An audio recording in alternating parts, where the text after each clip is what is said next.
on. Oh, you mean we're live? Mm-hmm. They're watching us right now? Yeah. They're watching us check levels? That's right. This is so exciting. Checking levels. I mean, play your guitar? No, you're too low. I'm too loud? Yeah, too low. I'm too low. Hey, everybody. Welcome to the show. Today we're talking about dynamics with Eugene Edwards and No, Dylan. but we didn't set this whole thing up where I'm too loud, then I'm too soft, but it's a kind of That a it's nice it's tie-in. apropos. Didn't change. Didn't change, huh? Didn't change. Didn't change.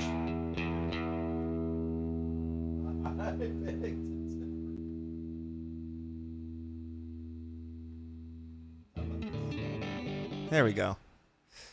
Welcome everybody. How you doing out there?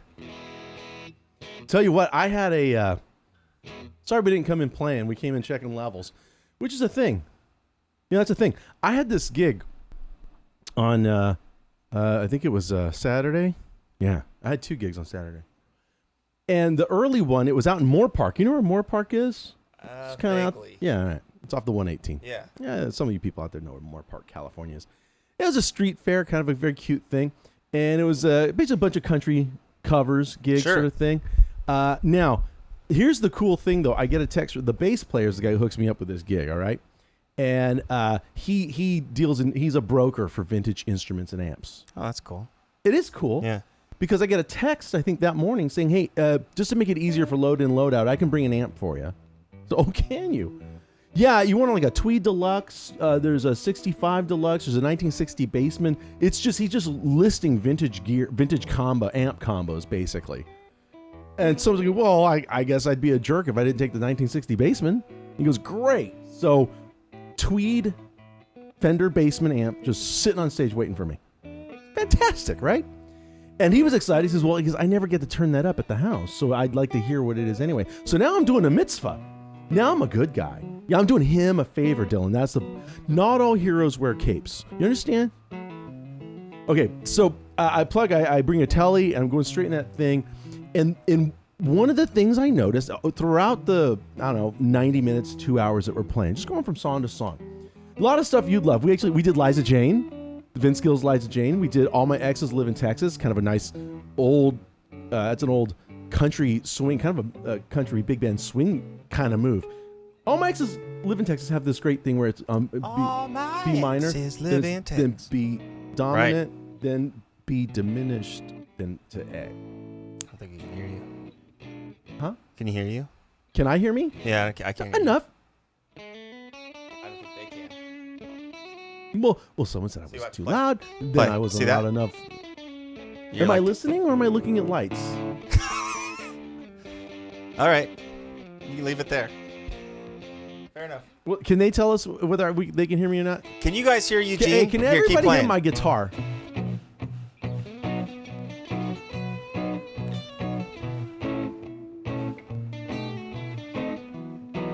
Oh, that's a totally different groove than I thought. Oh, that's so weird. I heard a different groove.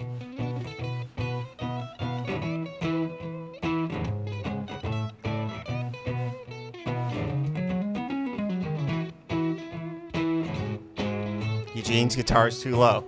It's almost like I can read the future. Hey, Dylan, honestly, where on this amp do I turn up this guitar? Turn the volume up. The volume, not the output volume, but the little volume knob. The physical one? Yeah. There you go. That's good. That's good.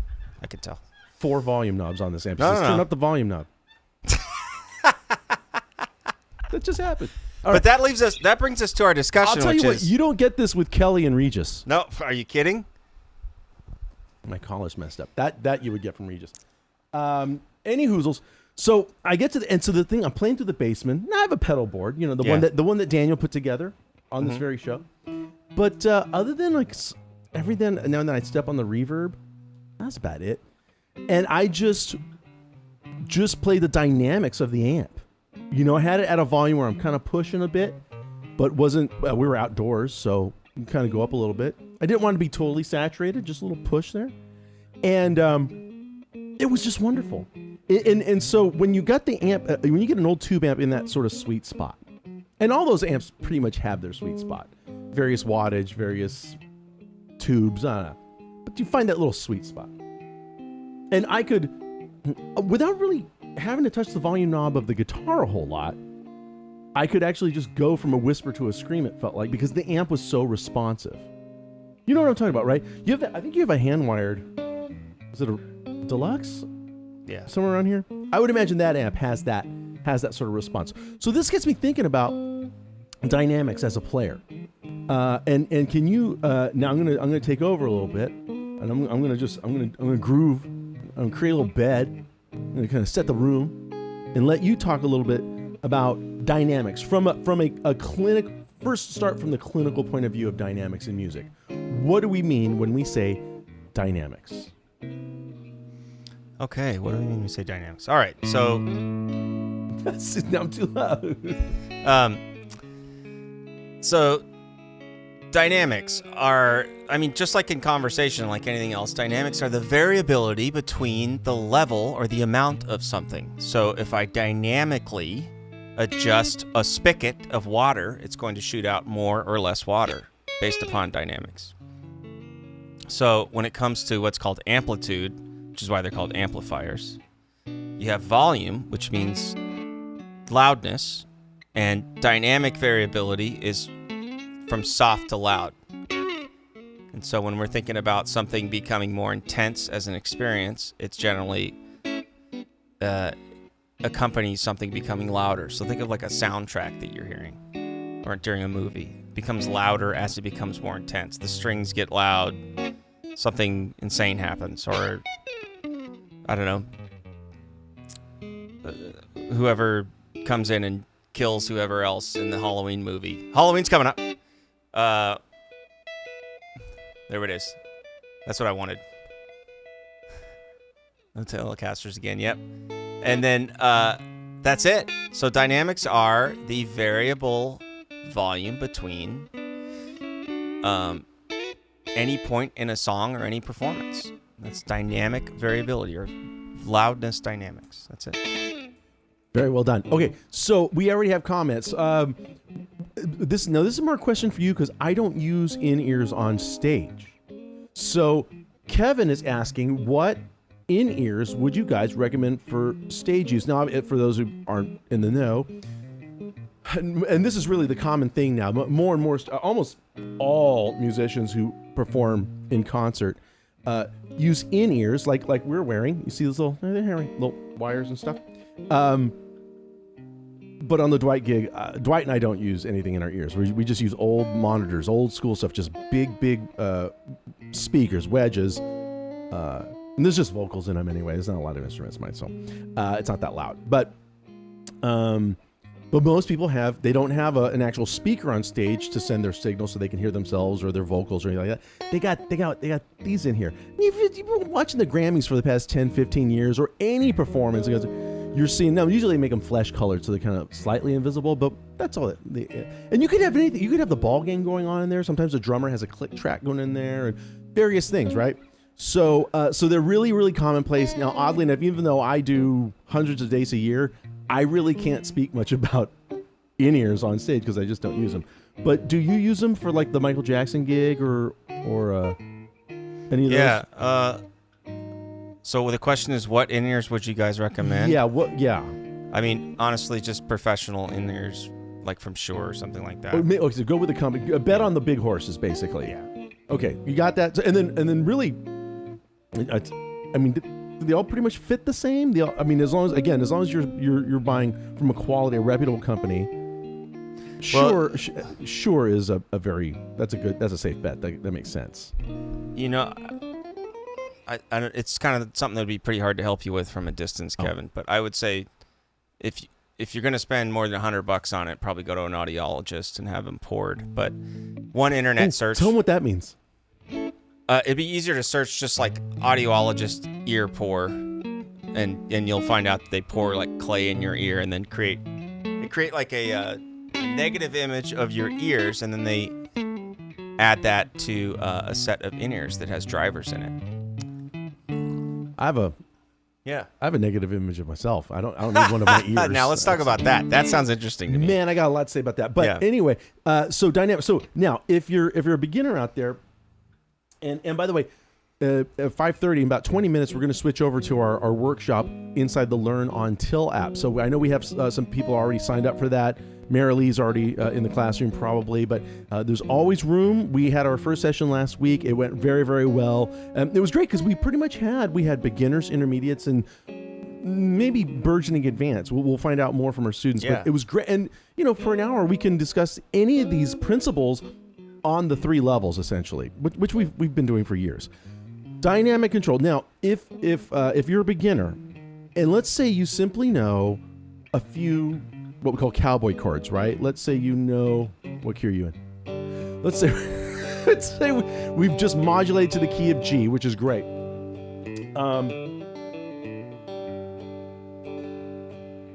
See, now Dylan's getting slightly quieter, and then he's gonna, in order to create maybe some momentum or some emotion, just to make it a little more communicative.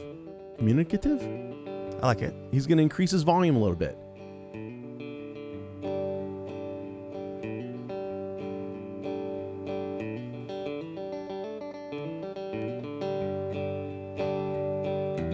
Now he's increased it. Now he hasn't touched the volume knob on his guitar at all. He's not using his feet to hit a button. This is all in the hands. And so if you just know an open G chord, and you're probably learning to strum it up, down, you're just getting your basic patterns going, which is great, hand-eye coordination, all that sort of stuff. But to you, it may not sound quite musical, right? When you start adding some dynamic range, playing it softer, louder. Now, there's going to be, at first, forgive yourself. When you go to play louder, you might start to speed up. So please use a metronome, or just play along with a drum track, just drums playing a simple beat. Or if you try to play softer, you'll slow down. So make sure you're keeping that rhythm. Keep the rhythm. Keep the tempo. That was a nice change. I have to admit, that was a cracking change. That was pretty good. Blew my concentration. But notice how Dylan's been coasting underneath my gabbing all this time with just a few chords and dynamic range and an extended chord here and there. So do you have any specific exercises for the beginner in terms of dynamic control, or when they're practicing scales or strum patterns? Yeah. Tips? So the thing to think about with dynamics is basically to try to not speed up when you get louder and try to not slow down when you get softer. And the way to understand this is through Newton's law. So if I throw a basketball at the ground, if I'm trying to make the basketball land in the same spot at the same time, like to a metronome, for instance, and I throw it from further away, I have to throw it harder in order to get it there at the same time. I love this analogy. If I throw it from the same distance or from a shorter distance, I have to throw it softer to get it there at the same time. So whenever you're going to create dynamic variability or become louder, you actually have to hit harder but not faster. So you hit harder but slightly slower, technically. And it works a lot like a pendulum. And that is actually Newton's law of gravity right there. Newton's law of physics? Wait a minute. What's Newton's law called? Newton's law of help me. Of figs? Now I want a fig. Yeah. You know what I mean? We started the show hungry. That's great. Thank you very much. Now I'll be dreaming of figs the entire time. Figs are delicious. They're delicious. The basketball analogy. Now I'm stuck on with the Newton's law of. Why are we playing? Newton's law of. Someone out there has this. For the love of God.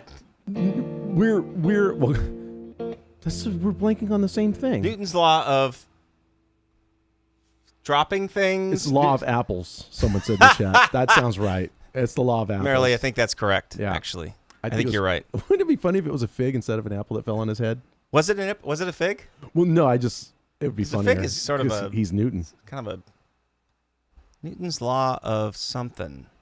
Maybe it's not. Maybe it's just Newton's law. Yeah, it didn't just of motion. Fig Newton law of motion. I think Jonathan. I think you're onto it. Thank you. Let's go with that. Fine. we were just motion. Stuck. Final answer. We were just stuck. So, but here's a great example of a way to look at dynamics. So, I want to play a song in 6/8 with the Motown feel. So this is like a.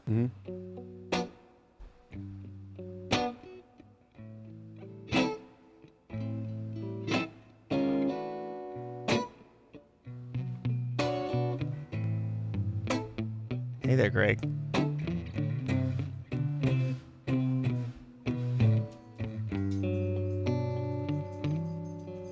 Gravity. That's what I thought it was, Roy.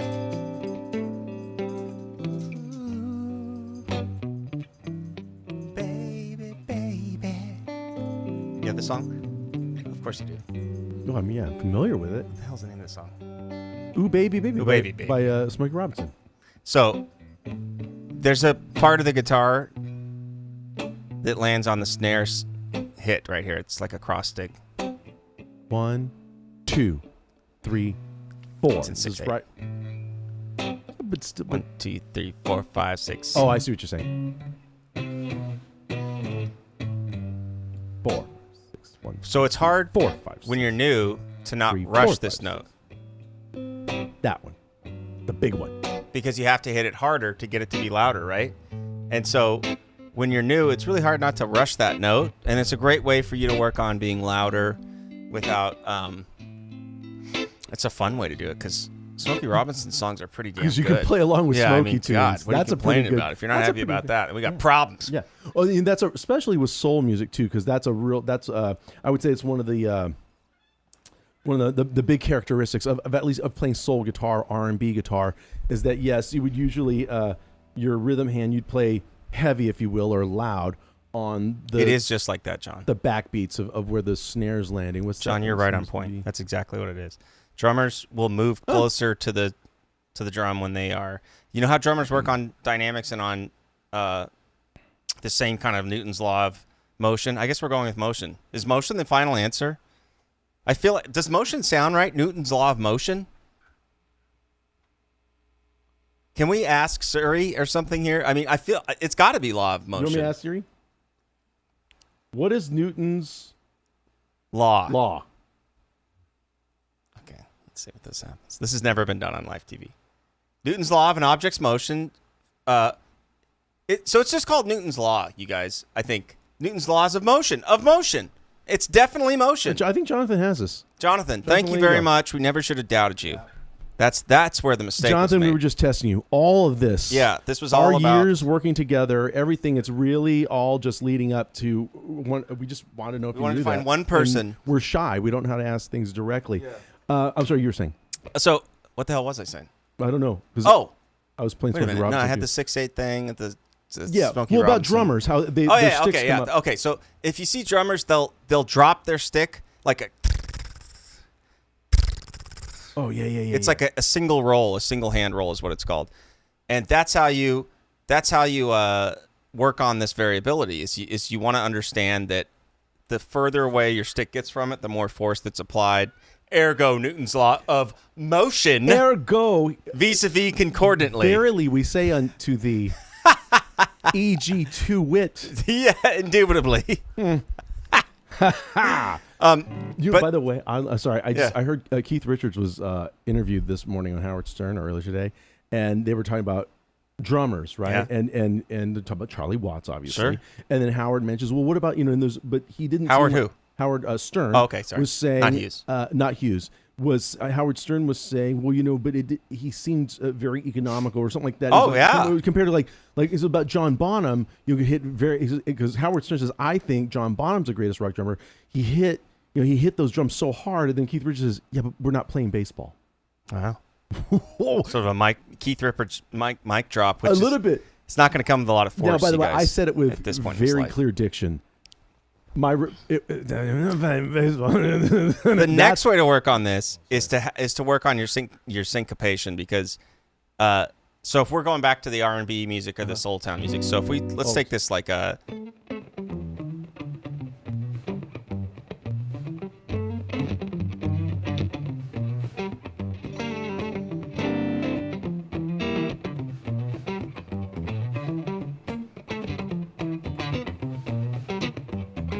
So if you notice, that's like It's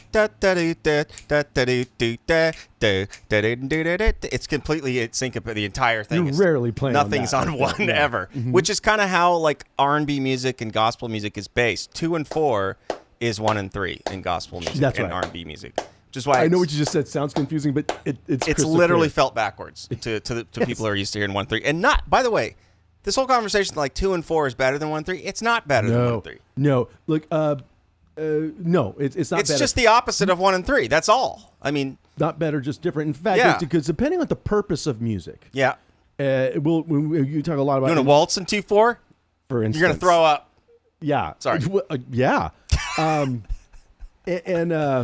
that's the Vienna sausage waltz. That's the Vienna sausage. That's how they were originally. That's where that. Yeah. But we talk about certain things happen in our Western music functions happen from the old the mass, right? Old, all the way back to organ. All the way back to. But then also, if you've ever played or ever attended a wedding, the DJ or the band, they're going to play certain songs that perform certain functions, and some of those songs the beat's going to be really strong on 1 and 3. Mm-hmm.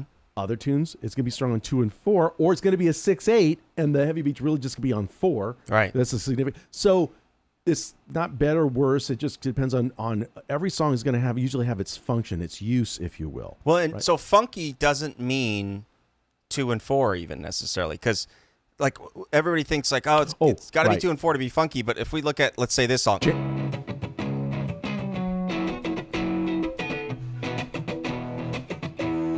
Isn't she lovely? Watch. 1 2 3 1 2 3 4 1 2 3. Because it's like a pop shuffle, right? And shuffles are always felt on 1 and 3. That's on 1 and 3. That's a great. I was thinking it was like some of the really like some of the Tower Power stuff. Oh, super funky, and it's a 1 and 3 feel. Yeah. This is where James Brown, still underrated James Brown, I swear to God, is that's what he really when in terms of creating funk as we know it, it was about putting all the power on beat downbeats. 1 on the downbeats. So and he even spoke about it almost. He spoke about philosophically, social, basically politically. None of the songs are. I mean, no, you know what I mean. I mean, in the 50s, he was just doing typical R&B and gospel stuff. Yeah. But he starts to slowly develop, and by Papa's Got a Brand New Bag, it's set. That and I Feel Good. It's like he knows exactly what's happening, and he never reverts. Right. Everything's always very, very. Just play any sort of James Brown, like 1 3 4 1 2 3 4 1 2 3 4 1 2 3 4 1 2 3 4 1 2 3 4 1 2 3 4 1 2 3 4 1 2 3 4 1 2. It's 1 and 4 or 1 and 3 dominant. So he thought that's a forward thing. He thought that was a he just had a whole motion philosophy. propelling concept. And we mentioned this into dynamic range. It was where we started, but don't assume funky means this or that. Don't now or 2 and 4 is an exclusive club more or soulful something. than another. They're both don't get fantastic. Don't get confused. Because this is also it's in 6/8, but it's like it's about on the as beat as you can possibly get. That's right. And so why does that tie into dynamic variability? I know that's what you're at home saying right now. You're not doing anything else. You're watching this, solely watching this, and you're thinking, but hold on, guys. How is this tie into dynamic variability? And I understand. But it ties in because when you think about syncopations, when you think about dividing up a beat, you can think about the stresses of a beat or the accents of a beat. Mm-hmm. And that's where dynamic variability comes into play. When you accent different beats or different parts of a beat is when you learn how to hit a chord or a note harder without speeding up or slowing down. So if you work on...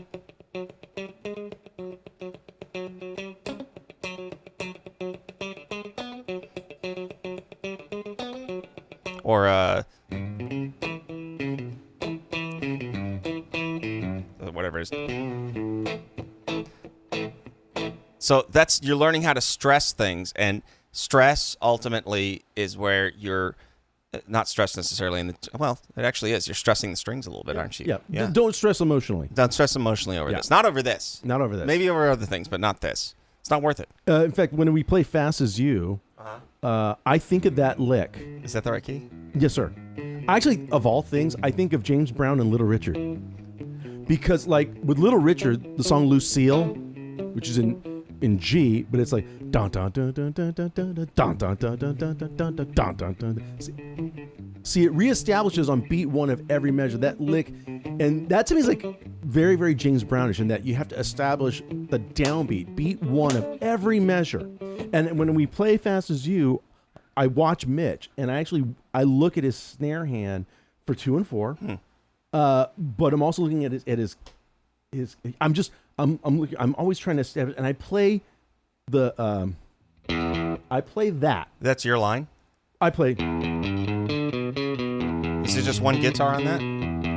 Okay. Now, but I'm always thinking You got about a doubler on or anything? No, or? sir. No. Okay. There's a slapback delay. Just like okay. Going through one of the amps, and I am thinking about beat one every time. I'm always establishing. Da da da da da da da da da da da da da da da da. I'm always we're gonna do Back to the Future here pretty soon, or Oh wow, are we gonna? Oh, that's right. We gotta wrap it up. By the way, we have someone watching from Scotland. I thought I saw, and I want to welcome. Rory's from Scotland. It's Rory, yeah. And Rory, you're right. Over the Hills and Far Away by Led Zeppelin. That's a great example. Listen to the whole record. It has a tremendous sense of dynamics by the entire group, by the whole band. It starts softly with the acoustic guitar, but yeah, when Bonham's drums kick in, man. We are off to the races, and then there's a lot of syncopation that.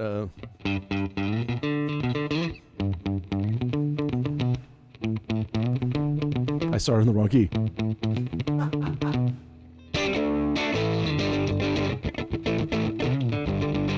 But anyway, so that's a great example of just dynamics in general. Notice those records like that, they're not highly compressed like a lot of modern music is. Because when you have a group that's playing and singing with tons of dynamic range, you want the lows and highs to kind of really, really, really come through. John Bonham, by the way, massive James Brown fan. Was he really? Oh yeah. He said his case that had tapes that he listened to on the road, it was all funk and mostly James Brown. He loved grace notes. He was always picking up on these little subtle funk things, and those, like, Bonham was always playing a little bit behind. Great tension in his drumming. Any hoozles, we're gonna switch over to our guitar workshop. Thank you for hanging out with us. We're gonna switch over to the classroom there where we've got some folks waiting, and we're gonna go into session 2. And if you want to sign up, you can at any time. Session 1 is recorded. Session 2 will be recorded. You can always go back, catch up. We have PDFs there and all sorts of stuff. So join us until next time.